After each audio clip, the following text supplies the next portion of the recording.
Okay. Now, please be seated. Please be seated. Well, it's great to be back in Southwest Florida. We got our other panelists are coming up. Beautiful weather. A week ago today, up in North Florida, we were setting records for snowfall. The previous record in the state of Florida's history was 4 inches in Milton, Florida, however many decades ago. A week ago, Milton, Florida got 10 inches of snow. And so by that point in January, Milton, Florida had more snow than Anchorage, Alaska, if you can believe it. And so we were kind of getting out of that. You always know you can come down here to Southwest Florida, and this is the place to be. I'm joined here. We got a great roundtable.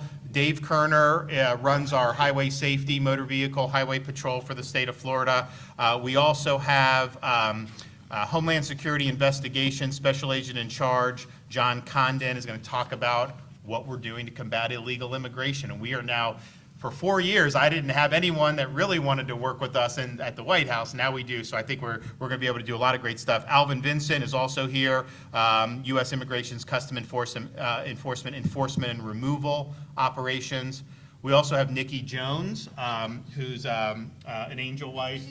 She's in the restroom, but she's going to come and talk about what needs to be done. So if you look over the last, 6 years, but certainly the last 4, when the Biden administration enacted open border policies, there was no state that was stronger in fighting back against that than the state of Florida. We were the first state to send personnel to the southern border to assist Texas, trying to interdict people coming over. We, of course, have had maritime assets protecting the Florida Keys and the east coast of Florida, and have interdicted thousands of illegal aliens that we then turn over to the Coast Guard, who sends back to their home country. We even helped transport aliens to Martha's Vineyard, and that was something that got a lot of headlines.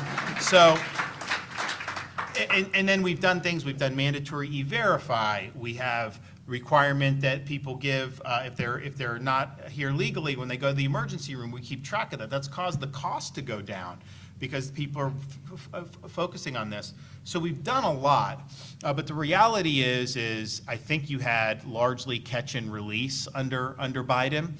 We would have times where people get out of prison in Florida and they wouldn't come pick them up. They used to, when Trump was president the first time, you'd be there, they'd come pick them, and then they'd be gone. So we had a lot of problems. I think some of the rank and file, I mean, these guys speak for themselves, but I know there's been frustration because they were handcuffed, right? They were not allowed, the Border Patrol, ICE, they were not allowed to fully do the job that I think that they probably signed up for, certainly that the American people went for. But now we have an opportunity to make a huge difference and finally bring the illegal immigration crisis to an end once and for all, not just in the state of Florida, but all around the country. And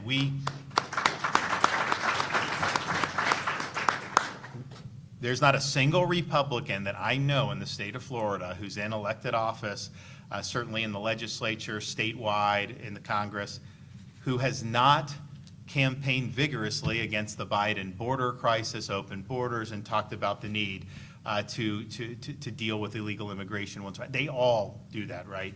And the issue is when you do that, is it just kind of hollow rhetoric just to get you into office, and once you get there, you kind of just forget about it and move on, or even sabotage efforts to have enforcement, which we've seen Republicans do in the past, and unfortunately we saw that last night in the Florida legislature? Or are you intent on delivering on the promises you made to the people that sent you to office in the first place?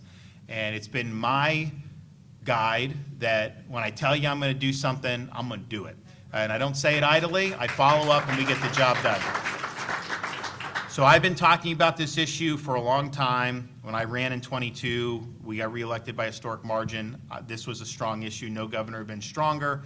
And then President Trump ran very unapologetically on enacting the largest deportation program in the history of the United States. He got elected on that promise, and others, but that was one of the major ones. And now's the time to bring that mandate to fruition. Here's the thing, though, and the president's come out like gangbusters. He wants to do this. This was not hollow rhetoric for him. He's putting his money where his mouth is with his early executive actions, and I think it's been really invigorating to see especially after 4 years of Biden. But here's the thing. If you look at the numbers that they'll put out, ICE will put out every day, 800 arrests, 700, 1,000, 1,100. Extrapolate that over the course of a year. Say it's 1,000 a day, 365,000 times 4, that's like 1.5 million. And I do think they're going to ramp up. I do think it's going to be higher than that. Don't get me wrong. It's only been, what, a week, 10 days. But here's the thing. Biden let in 10 million by himself, right? So they will have, I think, more capacity. I think you will see those numbers climb, and I know the president wants to do that. But you are not going to fulfill the mandate of having the largest deportation operation in history unless local and state governments are in the fight helping our federal partners get the job done. So I was in a situation where after the election, we obviously got issues, apart from the federal government that we just deal with here, but there are issues where we have a partner on things. And it's not just this. I mean, President Trump's going to be more helpful on Everglades restoration. We do this Gulf snapper management that we got from the feds. Everyone's so happy that I've expanded Gulf red snapper season, the largest we've ever had. Atlantic red snappers like 2 days. So I want management of that. I want to be able to do.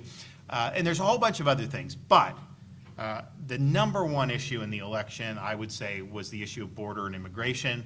It's been a huge issue here in the state of Florida. And I could have just said, go get them, Mr. President. We're rooting you on. We're watching. We're not going to do anything to help. We're watching. Because we're not a sanctuary state, and we don't allow sanctuary cities. But we don't necessarily have to help in this. Federal government can't make a state help with this. They can't make a city help with this. We're doing it because we think it's important. And so I knew that I could direct the state agencies to be partners and to get it done. And so that's what we're doing. I mean, just yesterday we had Florida Department of Law Enforcement working with local police in South Florida. They busted 20 Chinese illegal aliens, in some big van. What are they doing in our country? We had a big bust with Dave Kerner's guys at Highway Patrol in Tallahassee with Homeland Security, aliens from Latin America. So we're in the fight, and we want to be in the fight. But not every level of government necessarily wants to be in that fight. And even though we don't allow sanctuary, there's a lot of cities, a lot of counties, they just don't want to deal with the issue of illegal immigration at all. They want other people to deal with it, and they want to focus on it. But here's the thing. This issue permeates everything we do. It affects the schools. It affects healthcare. It affects safety on the roads. It affects crime. It affects so many different things that we need all hands on deck. So I said, okay, what do we need to do to make sure Florida is leading the way yet again and being a strong partner with the new administration? And here's the thing. If Florida does it, other states will follow. If Florida doesn't lead or we're weak, then that gives the other states license to be weak. So I wanted to deal with this with the leaders of the legislature. They did not want to deal with it. They didn't want to do a special session. So I had to call it. And I said that this is urgent. We're going to come in a week after the president takes office. I knew they were going to do all these executive orders. And I knew a lot of those executive orders were going to invite state and local participation in their efforts.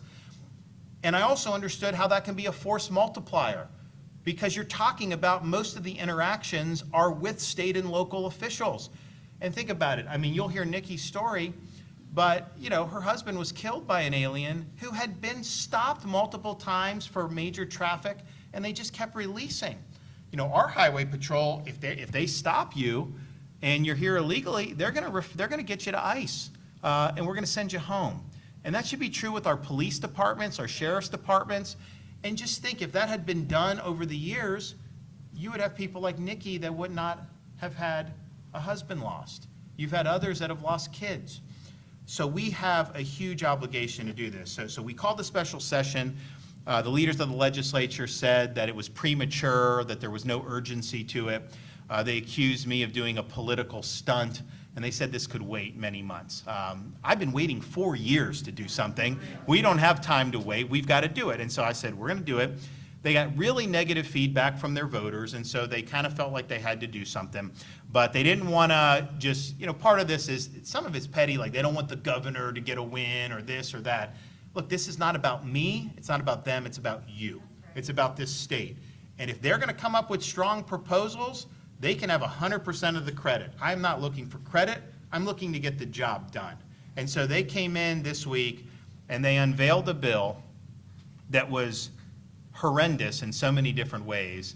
It was one of the weakest immigration bills you could do for interior enforcement, and actually kneecaps some of the things we're doing right now. So it was, there's a couple things that I supported in it, but it's like a half a step forward, 5 steps back. That was what they wanted to do. They got huge negative feedback from the voters. They kind of made some cosmetic changes, but what they have done, what they're trying to do to you, and I think this is insulting to you, they named this weak bill the Trump Act. They're trying to leverage Donald Trump's popularity and his reputation for being strong on immigration, and he has been strong out of the gate, no question, and they're trying to have that paper over the weakness, the weak sauce that they're trying to jam down your throats here in Florida. I think that's offensive. Honestly, what did Donald Trump deserve? What did he deserve to have an amnesty bill attached to his name? He's not advocating this, but that's effectively what it is, and I'll go through the reasons why. But it basically turns Florida into a sanctuary state. It will neuter interior enforcement. They're spending a lot of money on housing illegal aliens. I don't want to house them. I want to deport them. That's what we need to do. That's the mission. So they came out with this. It is not going to get the job done. And again, I want them to come up with strong proposals, and they can have 100% of the credit. But we are not going to be weak, and we are not going to wilt when it comes to this issue. We've been waiting to finally secure this issue for years and years, long even before Biden. Decades this has been going on. Now we have the momentum. The president has put out the roadmap with strong executive orders. We have to be strong, and we've got to get the job done. And if Florida leads on this and we do something strong, other states are going to follow. Those numbers are going to go up. You're going to have more aliens removed, illegal aliens, every day. You're going to see the red states in particular do it. It's going to be a massive force multiplier. And if you don't, if you have a weak sauce or you don't do anything, then that's giving license to these other states. Say, hey, Florida's not going to do anything strong. Well, why would we do it? Trust me, people look to this state for leadership on these. So I think it's really important that we're strong. I think it's really important that we honor the promises of the voters who sent us into our offices. There's not a single Republican that ran for office saying they were going to be weak on this issue. Because if they did, they would have lost. You all know that. So now's the time to do it. And here's the problem I have with what they've done. I put out a series of proposals. Look, and I say it again, if you can do better than what I did, do it. I don't need any pride of authorship. I don't need any fanfare. I just want to get the job done. But what we propose, there's a number of things. One, we have to end catch and release with illegal aliens that get arrested. So what happens is, maybe someone is driving while intoxicated, they get arrested, they get booked, and the judge just releases them. We want to create a presumption that you don't get bail if you're here illegally, so we have time to then contact immigration authorities, and we can begin the process of getting you the hell out of our country. Very important to end catch and release. The legislature's bill doesn't end catch and release, doesn't do anything to deal with that. So we've seen this time and time again. You get a DUI, you're here illegally, you go in front of a judge, they send you home on bail. You shouldn't be on bail in those situations or other situations, which sometimes are even much more serious. So we need to end catch and release. The legislature's bill that they passed does not do that. I want to stop catch and release, and I want to move to detain and deport. That is the policy that's going to work for the people of Florida. The other thing that you have is so the one thing that they're saying is, and if you watch the debate that the legislature had, because the liberals were like, well, are you going to be deporting people? And then basically the proponents of it were like, oh, no, we're not going to do that. Just if someone's in the jail, then we'll refer them to ICE. Well, obviously, that's like the lowest hanging fruit. Now, it is true we have some jails that aren't participating in some of the federal programs, but I think that's easily resolved. They come to us for funding. I think we can do that. I'm totally fine with that being in here. We would do the same thing. But it's interesting. In our proposal, what we say is if an illegal alien is in jail, one of our jails, and there's an immigration detainer, ICE obviously can come get them, and you're going to cooperate. But sometimes ICE doesn't do it. Maybe they're just shorthanded, whatever. We're authorizing the locals or the state to transfer the alien to ICE. The legislature's bill doesn't do that. They just get released if ICE isn't there when the time comes. And look, sometimes ICE in the past, because they're getting directive from on high to not do it, but now they want to do it, right? But they have limited resources, so it may not be where they are always going to be there. Well, I think you take the alien and you bring them there so that they're not released back into our communities. Legislature didn't do that. They didn't authorize the transport to be able to happen. The other thing is this. I said it was a half step forward, 5 steps back. Here's the reason why. We're doing operations now, and it's been much better, obviously, under the Trump administration. I mentioned the Chinese illegals. We did the bust yesterday in Tallahassee with Highway Patrol. I've got Highway Patrol, FDLE. I've got all these agencies that are working together to be able to bring the rule of law back and hold these folks accountable. This bill eliminates all the current operations that we are doing against illegal immigration. It eliminates what FHP is doing. It eliminates FDLE. I have boats by the Keys and by the east coast of Florida, southeast coast, to interdict vessels. Biden had some Coast Guard. Trump has surged more. But you'll have like 30 Haitians coming on a boat, and if you stop them before they get to the shore, they just get turned around by Coast Guard and go back. So we've done that.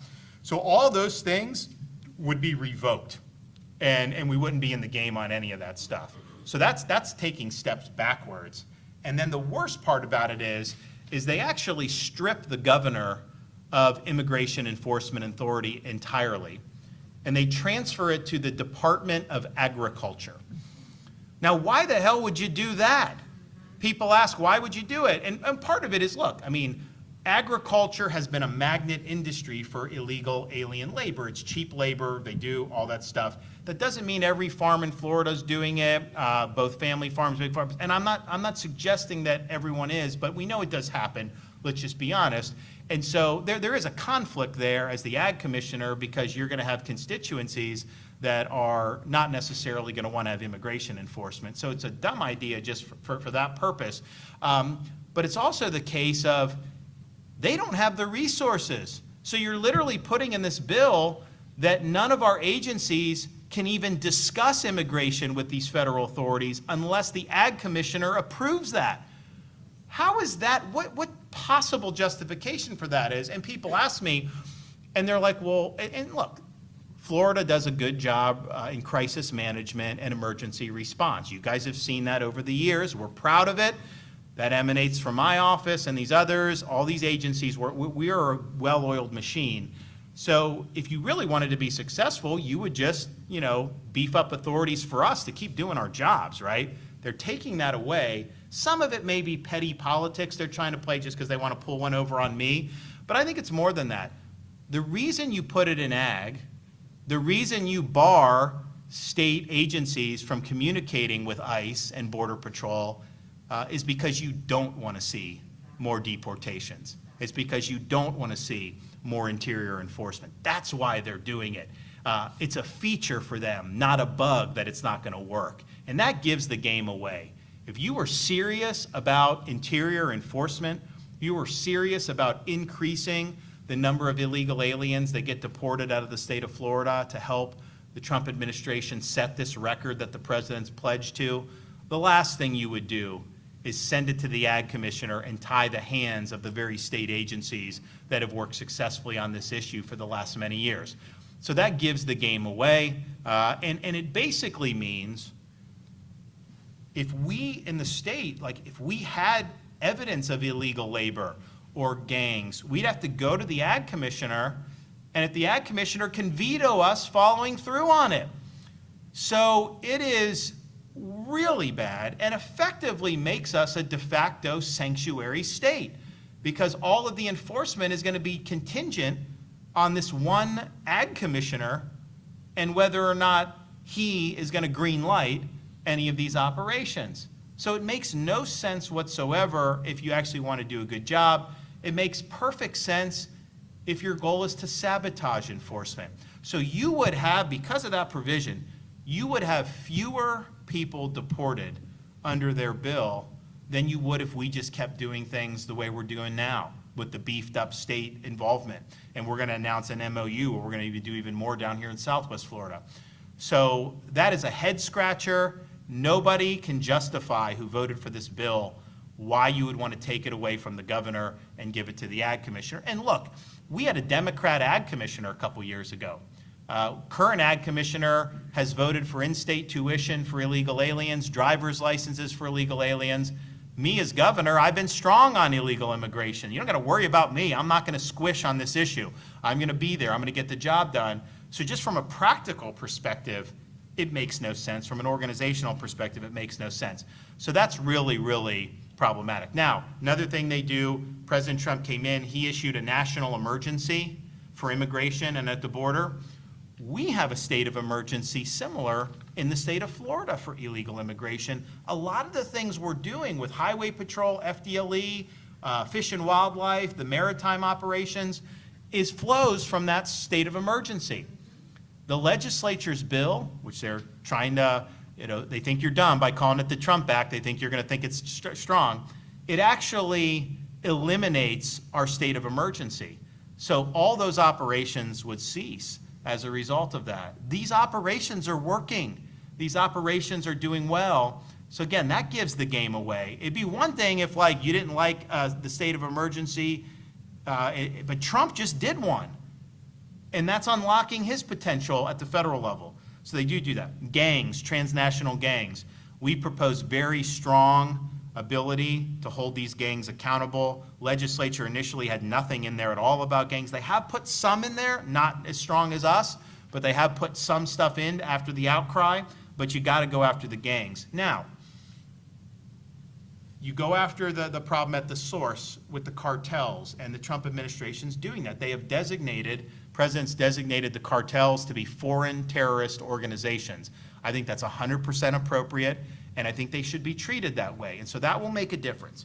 They're also doing the border fortification. So repelling people who are trying to come, the border crossings are down dramatically just since January 20th, building the wall, all that is very, very important. But here's the thing. You can do all of those things perfectly right. It doesn't 100% solve the problem because you still have the enticements to come here illegally. And what's the main enticement is illegal employment.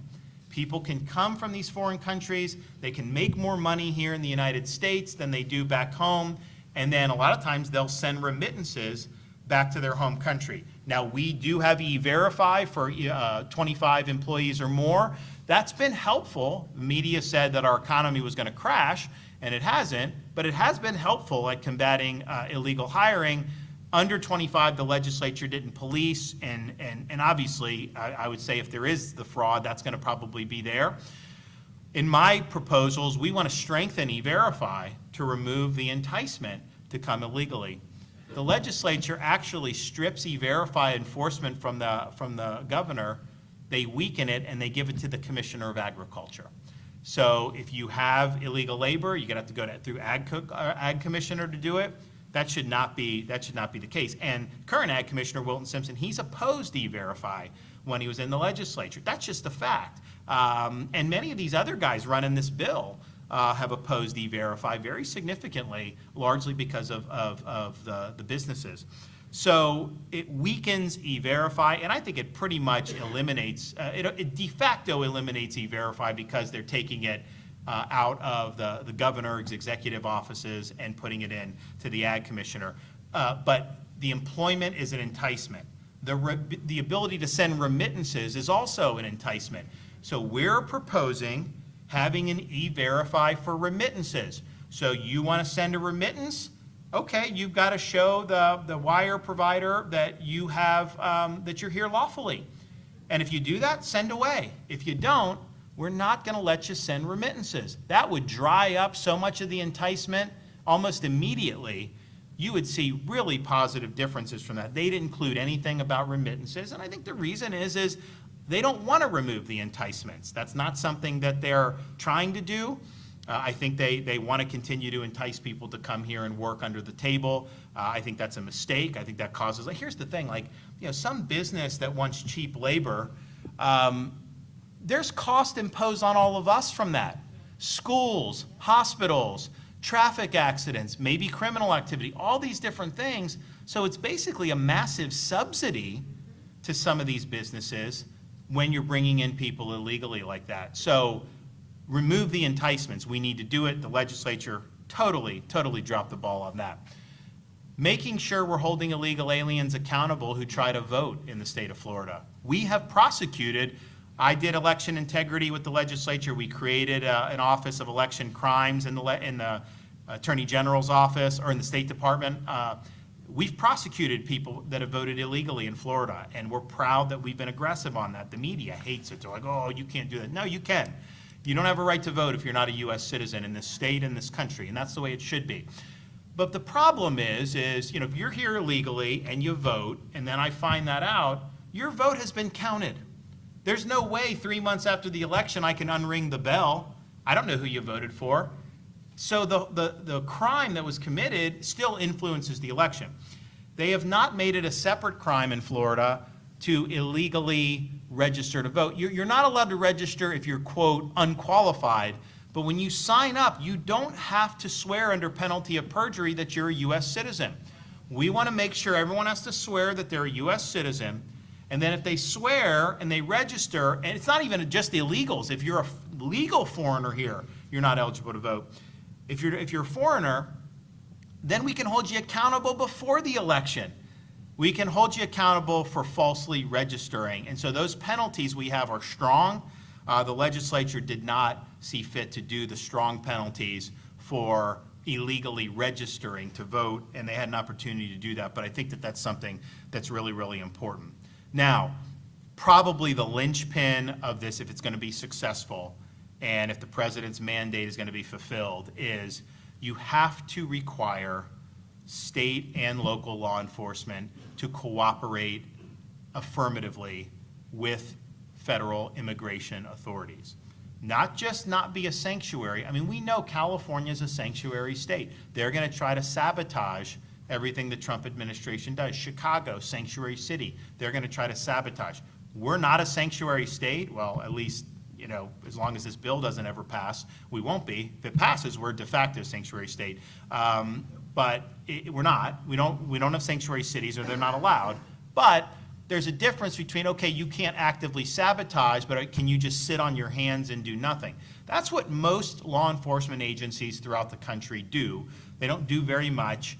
The legislature said, well, if you're in a jail, then we'll get involved and help out. Yeah, that's like the bare minimum. So we're imposing an obligation on these police departments, sheriff's departments, to participate in these enforcement efforts. So for example, Highway Patrol, I've already ordered this, so we don't need the legislation, but we're going to include it in there. They pull somebody over for drunk driving. They're here illegally. They have a duty to pursue the immigration infraction too, and to alert ICE, and to do whatever needs to be done to be able to hold accountable. When you do that, you are going to prevent. I mean, if an illegal's driving drunk and gets pulled over and doesn't hit anybody, the chance that they will never drive drunk again is not high. That's not unique to illegals, right? It's like when people get in that type of behavior, sometimes it's only a matter of time before they ever end up killing someone. So if you get it at the start and remove, man, you're great. So we are going to have that. We're also, like, if a local police officer is responding to like an apartment complex, domestic violence, but then he sees in one of the other apartment buildings gang members, illegal gang members, he's got to say, you know what, they're here illegally. You don't have to wait for them to commit a serious felony. I want to get them out of here before they're committing the felonies. I don't want to have victims in the state of Florida. And so you got to do that. So by doing that, you get all of them in the game. They're going to have to maximally participate in all the federal opportunities to be able to make an impact on this very, very serious issue of illegal immigration. If you don't have that, you're not going to get the numbers where they need to be. You're not going to really turn the tide dramatically. You will have improvement for sure compared to Biden, no question. But if you want to do something historic, you got to get the state and locals involved in this. And so that's what we're doing. That's what we want to do. The legislature is not doing that. They are not imposing that obligation. They say in the jails, that's the only thing. Other than that, basically, there's going to be no interior enforcement of illegal immigration by any state or local officials. That's not getting the job done, folks, if we give that free rein for illegals to do this. So that's really important. And then you got to have enforcement mechanisms. So, like a sheriff, if they have a duty imposed on them by law, they're elected countywide. And most of our sheriffs want to be involved in this. We've got some that may not be, but if the duty's imposed on them, they got to do it. And then if they don't, governor has removal, suspension authority, can do whatever. We also need that enforcement authority on the municipal officials, like police chiefs, to ensure that they're living up to the duties that the law is imposing on them. And if you do that, you are going to see really, really positive. Now, the legislature has nothing in there on any of that. It's just not something that they wanted to do. So their bill takes us back. It neuters our ability to protect you from illegal immigration.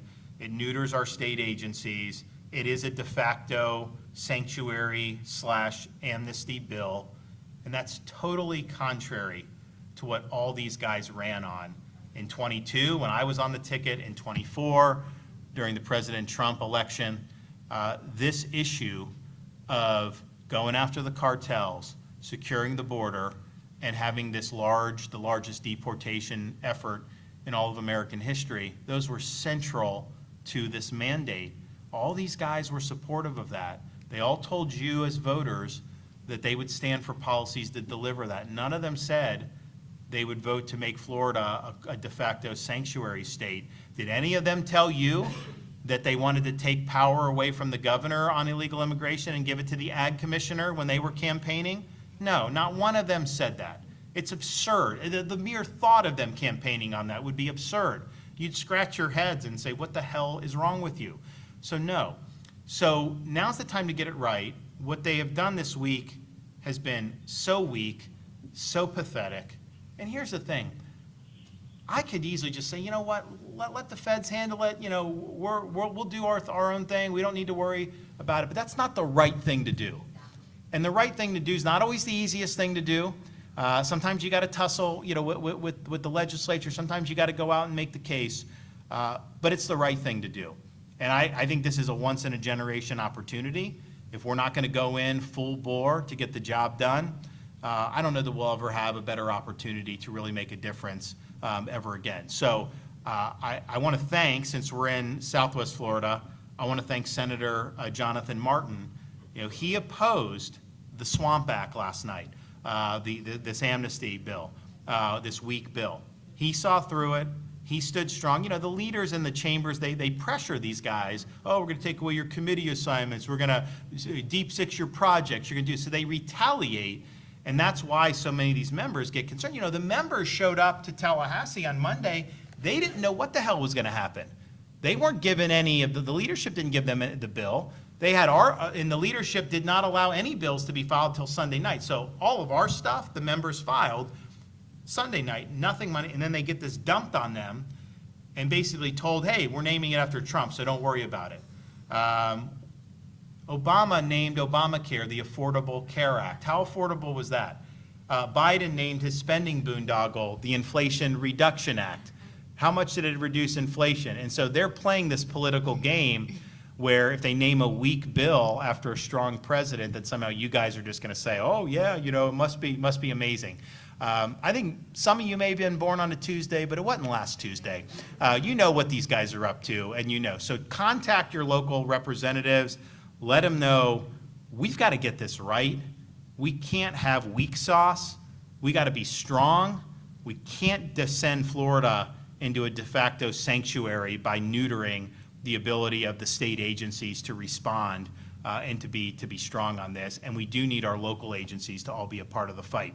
So we're going to keep pushing. Obviously, this is something that's really, really significant. I want to bring in some of the other folks that are going to say some things about some of the opportunities. We are actually going to sign a memorandum of understanding between DHS and Highway Patrol here in Southwest Florida, where Highway Patrol. So the Trump administration wants to, and there's different provisions of law that allows them to do this, to empower state and local officials with the authority to exercise immigration power. That's huge because it's a force multiplier. So we're going to have that memorandum of understanding where our state officials here down in Southwest Florida with Highway Patrol are going to be vested in the authorities of an immigration officer. That's going to make it so much more effective to fight illegal immigration. So Dave Kerner, Department of Highway Safety Motor Vehicles, and Florida Highway Patrol. Thank you, Governor. It's an honor to be here with you today. It's an honor to be here on this dais with our partners in federal law enforcement. First of all, I would say is that I think 9 out of 10 governors would probably have signed this bill and moved on and counted it as a win and said, you know, it's a Trump act and let's go forth. Not with Governor DeSantis. He is relentless. He is the most law and order person that I've ever met. It's an honor to work for you, Governor. He has always had your best interest and your public safety at the front of his mind in everything he has done, and that's what today is about, and that's what it's going to be about moving forward. You know, we talk about partnerships in law enforcement. I was blessed to get into law enforcement when I was 19 years old. It was a different world then. I'm also joined here today because the governor has been kind enough to appoint me and delegate the authority to me to serve as the head of the Florida Highway Patrol in the department. We're joined here today by several state troopers, and it's an honor to be here with you folks.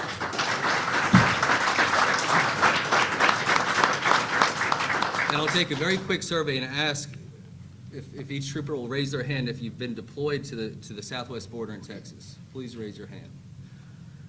Raise your hand if you've been deployed twice.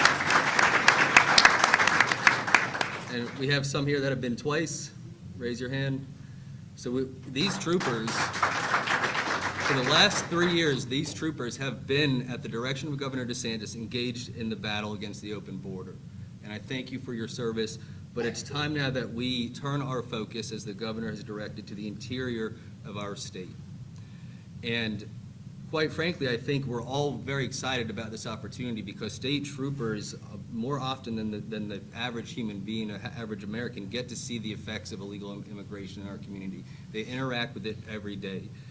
And so what state troopers will tell you, and anyone in uniform will tell you, is that our partnerships with law enforcement, with the federal government, that is the lifeblood of being effective in law enforcement. This mission cannot be accomplished without the partnership of our federal partners at HSI and ERO. These folks are professionals, they know exactly what they're doing, and we want to multiply their force. And so I was excited when I heard about the special session because we're ready to get rocking and rolling. But the other thing is I'm not a policymaker. I'm an appointed official. You know, we live on a thin branch, but we're not elected to make laws. So I'm not going to talk about what's not in this bill. The governor has covered that already. But I will talk to you, and I do think it's appropriate that I speak to you directly about what is in this bill that has passed the House and the Senate. We have a historic opportunity today to sign our first MOU with the federal government, with HSI and ERO, which stands for Enforcement and Removal Operations. These are the professionals in this space. Under this bill, if it were to be signed, this MOU would be unlawful. This MOU would disappear instantaneously. So let me read from line 1078 of the bill that has passed the House and Senate. And I'm assuming that my federal partners here have not heard of this. I'm sure you've had other duties instead of following our special session.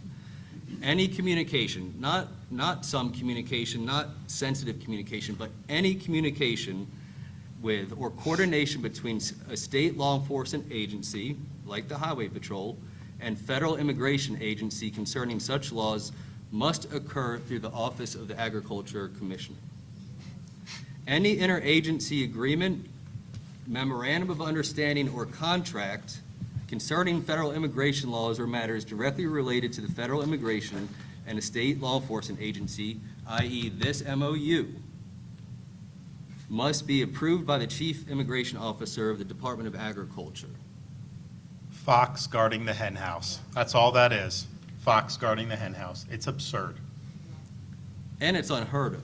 And these agents will tell you, I'm not going to speak for them, but again, the lifeblood of of our effectiveness is our ability to work together as agencies without an intermediary. And it's interesting, I talked to Tom Homan the other day. He's great, he's doing a great job. And I said, listen, we want to be helpful. He's like, oh, we need you, state and local, that's 90% of it. And so he was really excited. And, I told him, I said, yeah, we're working through, legislature has some ideas. Yeah, they just dropped the bills. Like, I think it's going to be problematic. They want to take power away from the governor with all our agencies and then have the ag commissioner. And he just laughed. He's like, agriculture commissioner? Like, what the, no, I mean, no. I mean, like, has this ever been done anywhere in the rest of the country? Of course not. Of course not. And so this is not a disagreement on timing, which they initially said when I called the special session. They said it's not urgent. We'll deal with it in due time. It's not a disagreement that, we all have the same values. We just are coming at it from a different way. No, this is a disagreement on values. Because if you value strong interior enforcement, if you value the ability for our state to help effectuate the swift removal of people who are here illegally, then you are going to gravitate to the proposals that I have put out.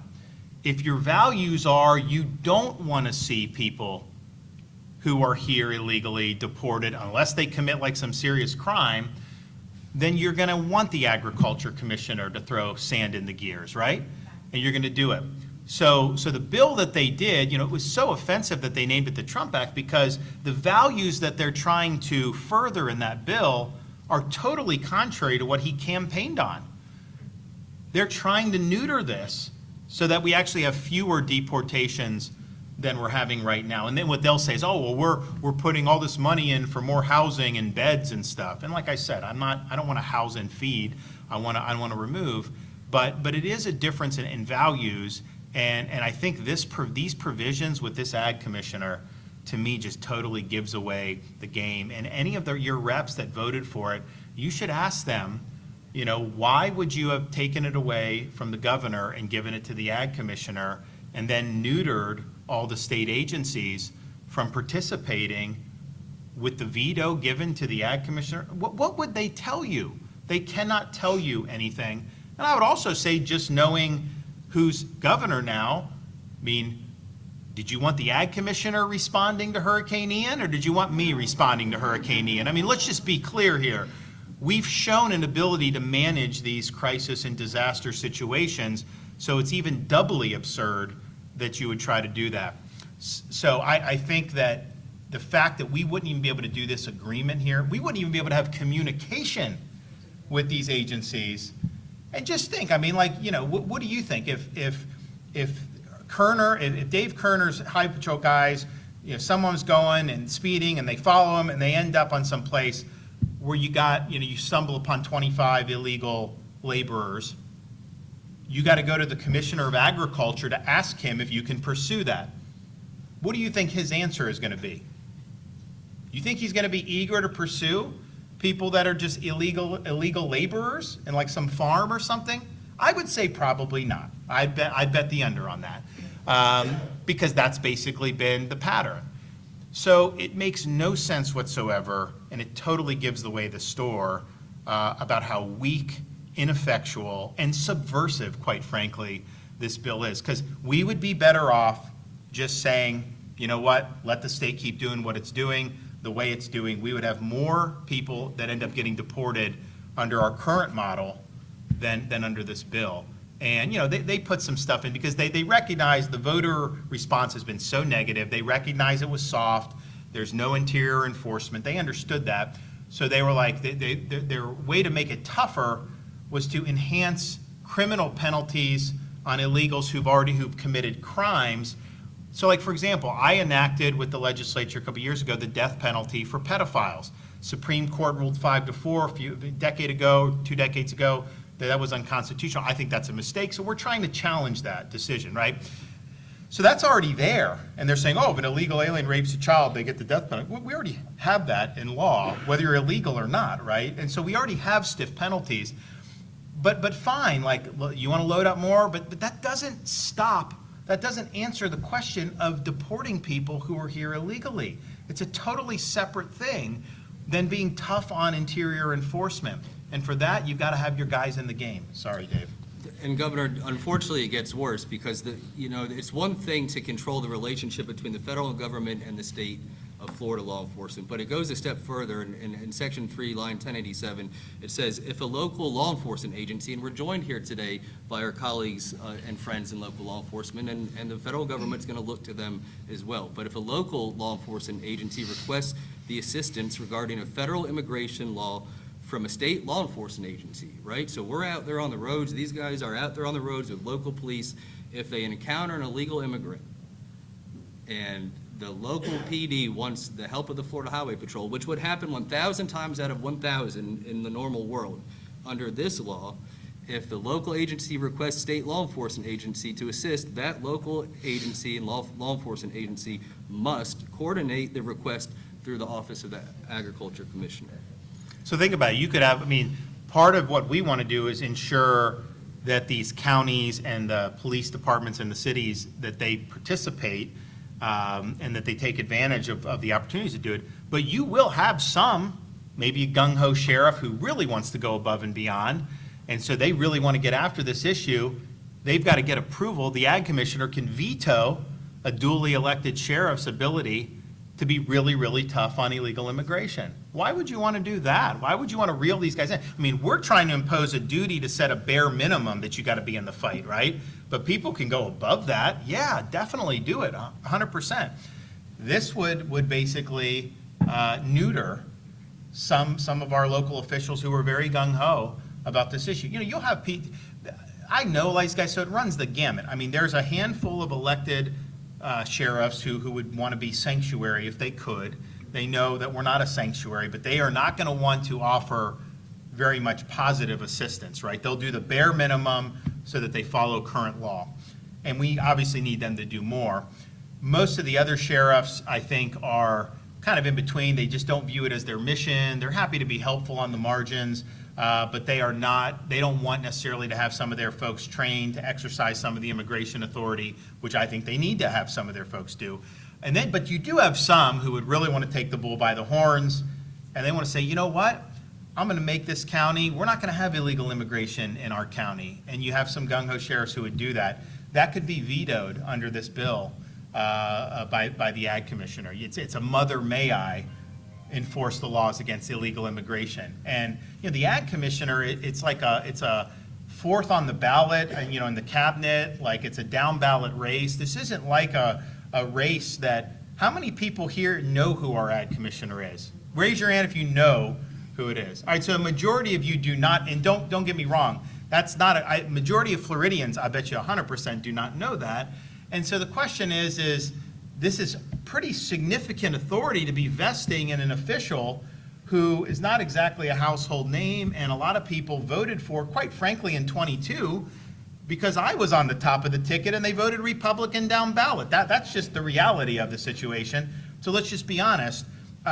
So it's mind-boggling that you would want to do that. And again, I understand there's some of this is like some tit for tat. They're playing these inside baseball games. They're trying to make it like a power thing, like we want to remove the governor's too powerful, all this other stuff, which I think is dumb. That's not what this debate's about. The debate's about you and whether we're getting the job done for you. But some of this, I think is really, really intentional sabotage of what we're trying to accomplish. And you deserve better than that. And to that point, Governor, the last thing that I would say is that when I read the bill in its initial draft, I found these provisions. It was a large bill. We had a couple hours to really digest it. And when I found these provisions in particular, I didn't sit on it. I put my suit and tie on. I went down to the committee room. I went to the Capitol, and I testified to the House of Representatives. Maybe it was a mistake. Maybe they didn't draft it well, but I wanted to put it on notice so that it could be fixed. So I went down there on Monday and I testified. I said, this is going to paralyze us. This is going to paralyze all of our operations. Please fix this. I was assured by members that it was an easy fix, and the final bill was filed last night and voted on, and it hasn't changed one word. And so I would leave you with that. And the final comment is to my colleagues in federal law enforcement. We look forward to really making an impact on illegal immigration in the state of Florida. We honor our partnership with you. We will be honored to sign this today, and we look forward to working with you and making a difference in the state of Florida. Thank you, Governor. Great, okay.